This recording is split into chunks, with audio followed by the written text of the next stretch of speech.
A'udzubillahi minasyaitonirrajim. Bismillahirrahmanirrahim. Assalamualaikum warahmatullahi wabarakatuh.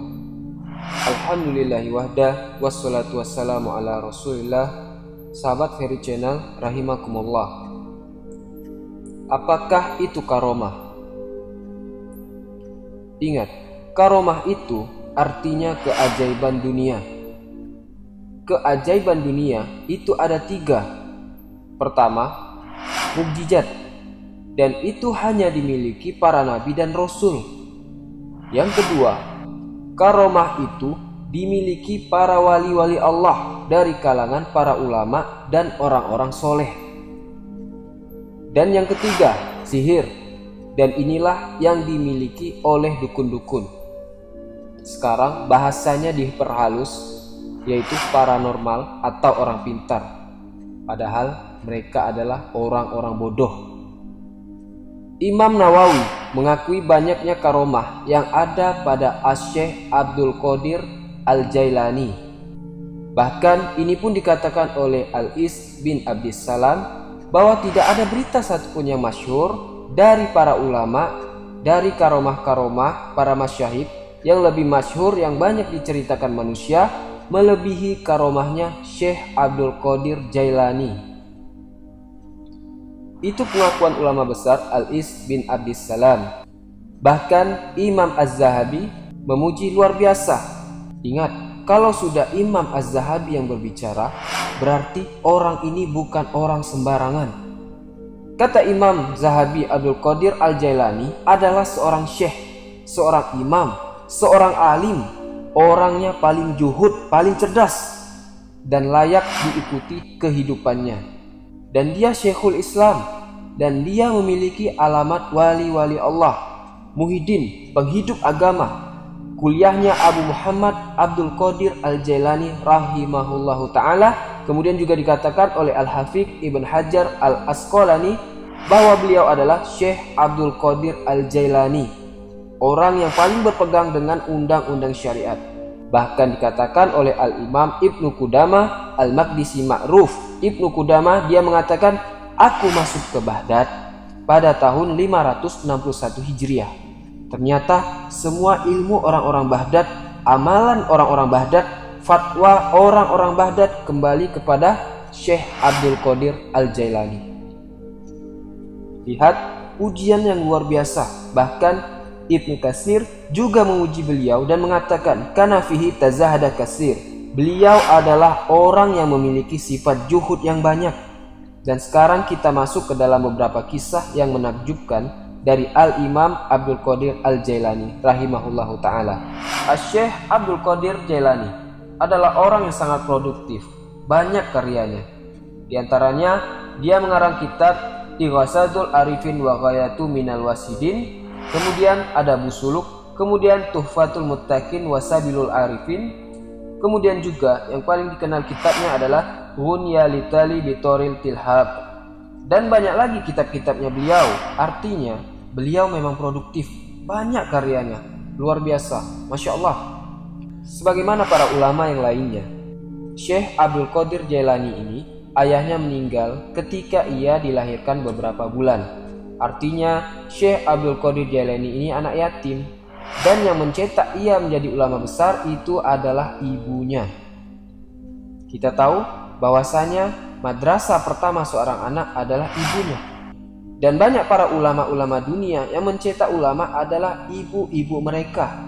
Imam Syafi'i dicetak oleh ibunya. Imam Ahmad yang mencetak juga ibunya. Termasuk juga Syekh Abdul Qadir Jailani yang mencetak menjadi ulama besar adalah ibunya. Karena dia terlahir yatim, ibunya adalah wanita yang sangat soleha dan nasabnya sampai kepada Husain bin Ali. Artinya dia seorang Husainiyah, wanita dari ahli bait keturunan Husain bin Ali bin Abi Thalib radhiyallahu taala anhu. Syekh Abdul Qadir Jailani ini lahir di Jailan. Jailan ini kalau sekarang mungkin ada satu daerah di Iran, ada tempat namanya Jailan. Maka Syekh Abdul Qadir Jailani dinisbahkan kepada daerah kelahirannya Jailan. Maka disebut Abdul Qadir Al-Jailani. Karena dia orang Jailan, dan Jailan itu satu kota kecil yang ada di Iran ketika itu, dan itu bukan kota para ulama. Sehingga Syekh Abdul Qadir Jailani tidak puas belajar di Jailan. Karena di situ bukan kota para ulama, maka sebagaimana umumnya para ulama, dia pun rihlah li thalabil ilm. Berangkatlah ia dari Jailan menuju kota Baghdad. Dan Baghdad kala itu adalah kota para ulama. Terlahir ulama-ulama dunia, ma'ruf Baghdad itu. Ketika Syekh Abdul Qadir Jailani hidup di zaman Khalifah Abbasiyah, dan ketika itu kondisinya sangat memprihatinkan. Banyak terjadi huru peperangan, di mana orang-orang Antokia, orang-orang Salibi itu, orang-orang Nasrani, menyerang kaum muslimin, dan ribuan kaum muslimin banyak meninggal dunia pada saat itu. Tetapi walaupun demikian, Baghdad itu masih negara atau kota yang sangat dicintai para thalabatul ilm. Karena masih banyak ulama yang hidup di situ. Salah satunya adalah tujuan safarnya Syekh Abdul Qadir Al-Jailani rahimahullah ta'ala. Ketika usianya 18 tahun, kemudian dia safar dari Jailan menuju Baghdad. Dan dia belajar di rantau selama 33 tahun baru ia pulang. Betul-betul setelah ia menguasai seluruh fulun ilmu, baru dia pulang menjadi Syekh Baghdad, diakui keilmuannya. Makanya salah satu syarat thalabul ilm, kata Imam Syafi'i, tulu zaman, panjangnya waktu, maka Syekh Abdul Qadir Jailani belajar selama 33 tahun. Menguasai akidah, fikih, usul, mustalah, hadis, macam-macam dikuasai. Dia adalah bidang semua ilmu syariat. Dan ini cerita yang menarik.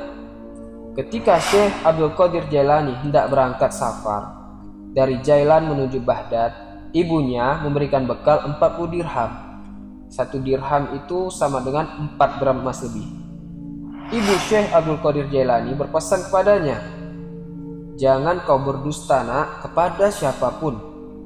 Jadi anak yang jujur." Dipegang itu wasiat dari ibunya.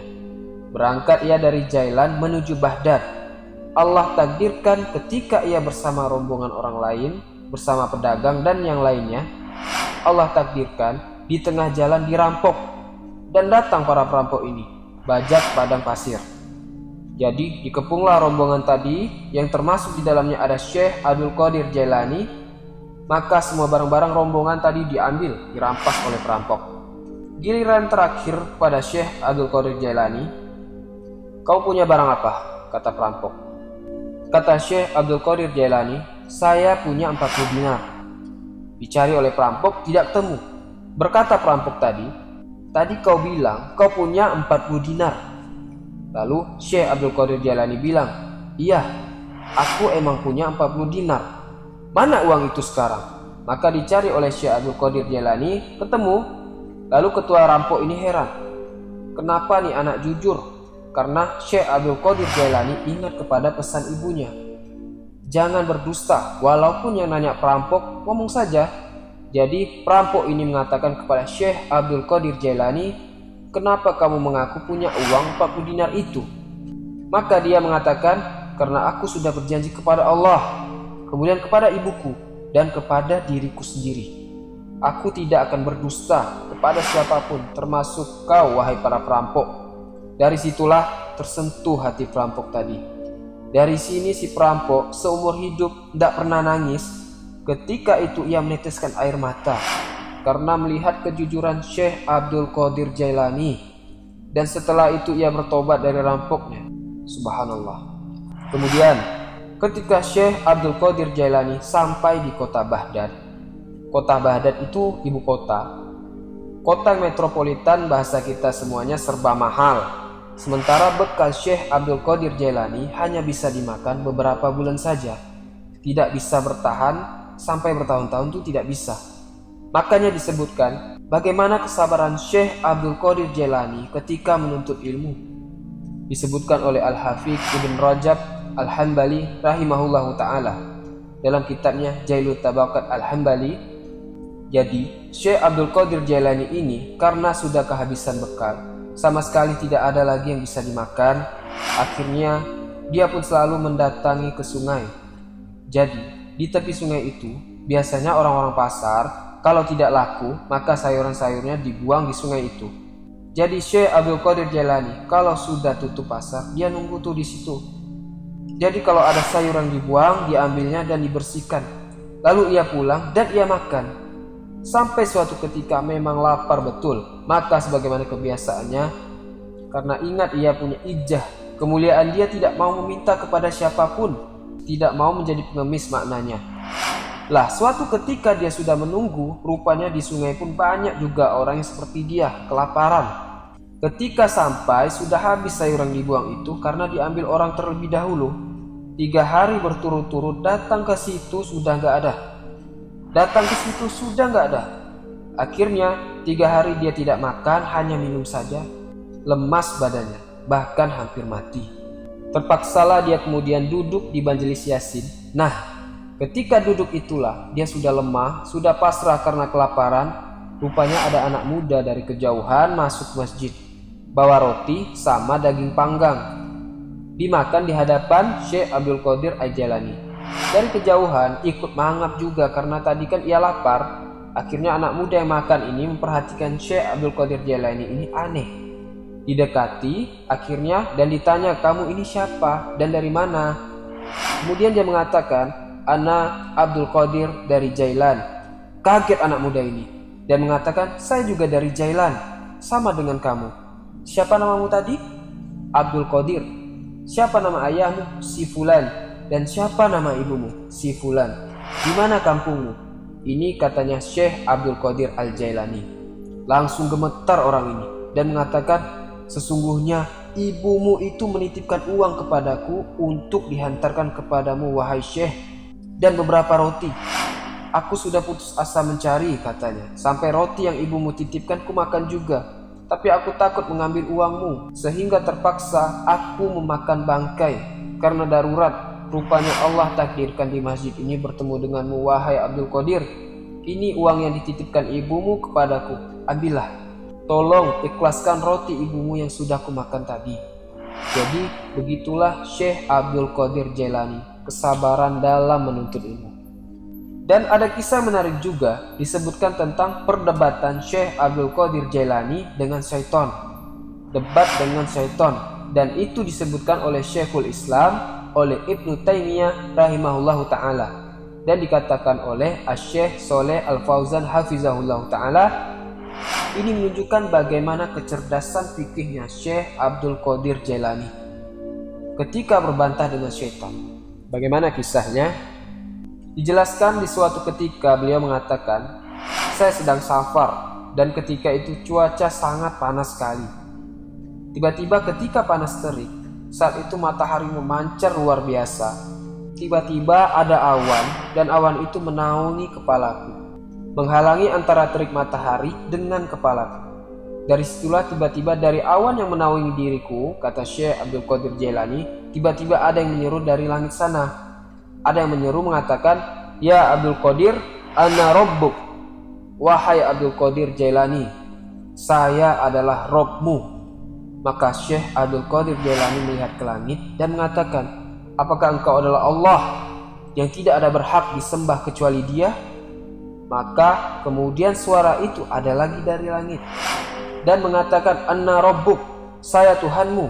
Anna rabbuk, saya Tuhanmu. Syekh Abdul Qadir Jailani mendengarkan sampai akhirnya setelah dia mengatakan, anna rabbuk wa qad ahlaltu laka ma haramtu alaika ya Abdul Qadir. Saya Tuhanmu wahai Abdul Qadir, aku telah halalkan yang sebelumnya aku haramkan kepadamu. Maknanya semua manusia haram melakukan ini, tetapi kau halal. Semua manusia haram meminum khamar, kau halal. Semua haram berzina, kau halal. Tiba-tiba Syekh Abdul Qadir Jailani mendengar kata-kata, aku sudah menghalalkan kepadamu yang diharamkan aku kepada selainmu. Maka dia mengatakan, kadzabta ya adullallah. Dusta engkau wahai musuh Allah. Engkau bukan Tuhan, engkaulah syaitan. Tiba-tiba awan hitam itu langsung berpecah, menyebar. Lah dari situlah tiba-tiba kemudian muncul lagi suara dan mengatakan, ya Abdul Qadir, najauta minni bifikhiha fid dini. Wahai Abdul Qadir, engkau sudah selamat. Kau selamat dariku dengan kecerdasan fikihmu, dengan agamamu. Sungguh sebelum itu, kata syaitan, aku telah menguji 70 orang semisal kamu dari kalangan para ulama, kalangan juhud, dan mereka terkena fitnahku kecuali kamu, kata syaitan. Kita lihat Syekh Abdul Qadir Jailani mengatakan apa? Kazabtah, dusta kamu. Karena ketika dia mengatakan aku halalkan kepadamu yang kuharamkan kepada selainmu, maka dia mengatakan liana ba'da Rasulullah sallallahu alaihi wasallam la tahli wa tahrim. Tidak ada yang berhak menghalalkan dan tidak ada yang berhak mengharamkan setelah Nabi Muhammad sallallahu alaihi wasallam. Dari sinilah Syekhul Islam Ibnu Taimiyah rahimahullahu taala beliau memuji dua perkara dari sosok Syekh Abdul Qadir Jailani. Pertama, ketika Syekh Abdul Qadir Jailani membahas tentang dan membantah penyimpangan dalam Qadariyah. Yang kedua, bagaimana ketika Syekh Abdul Qadir Jailani mendebat syaitan.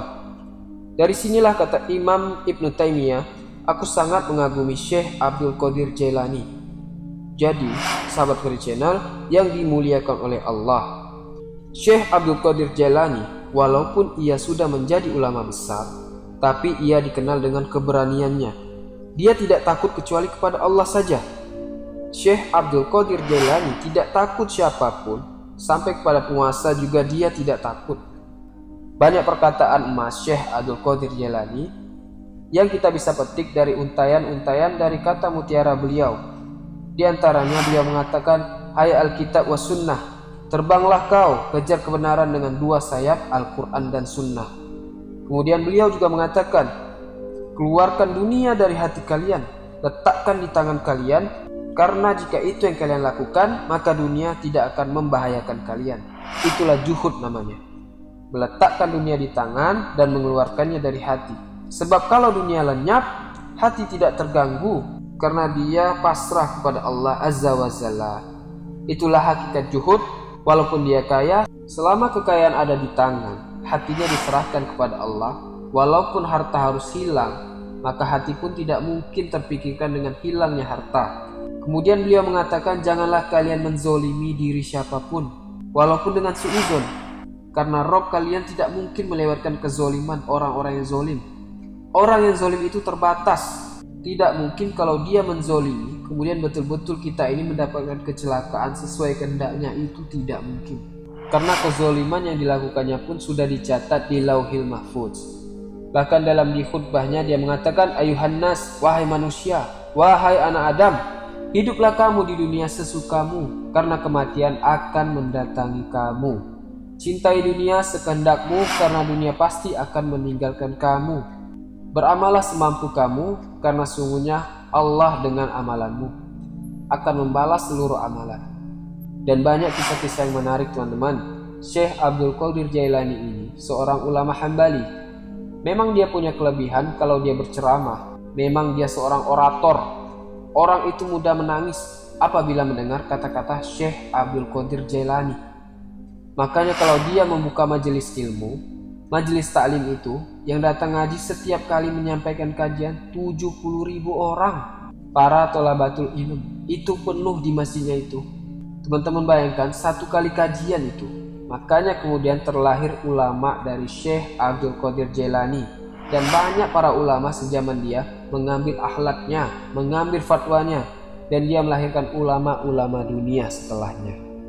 Tetapi para pengikut setelahnya sampai hari ini, banyak yang terlalu hulu, ekstrim, melampaui batas. Bahkan memuji Syekh Abdul Qadir Jailani melebihi kapasitas dia sebagai manusia. Bahkan ada yang sampai menuhankan, nauzubillah.